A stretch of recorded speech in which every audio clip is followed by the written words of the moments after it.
11,30,000 40,000 water పోయినప్పుడు ఎంత velocity వస్తుందో మీరు గుర్తుపెట్టుకోవాలి. ఆ వెలాసిటీలో 40 టన్నుల బోట్ వచ్చి ఏవైతే అక్కడ సపోర్టింగ్ ఉన్నాయో దాన్ని హిట్ చేసే పరిస్థితి. కాలం హిట్ కావాలి, ప్రాజెక్ట్ డ్యామేజ్ కావాలి. కానీ ప్రాజెక్ట్ డ్యామేజ్ కాలేదు. ఎందుకు?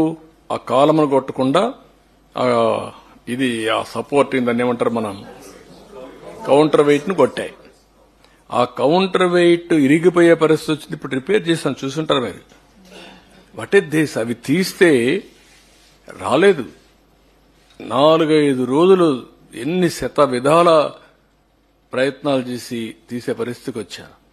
బాధ్యత లేదా మీకు? క్షమాపణ చెప్పరా మీరు? మీ బొమ్మ వేసుకోలేదా? మీ గుర్తులు వేసుకోలేదా?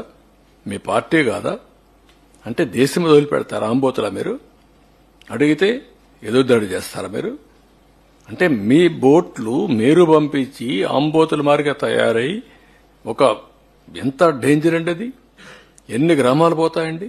ఇప్పటికే మీరు చేసిన తప్పుడు పనుల వల్ల 6 లక్షల మంది నరక యాతన అనుభవించారు బుడమేరులో.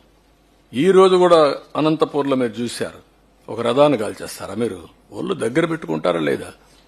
చెప్పా, ఎవ్రీవేర్ కెమెరాలు పెట్టమన్నాడు. మక్కలు ఇరగొట్టిచ్చేస్తా. Be careful.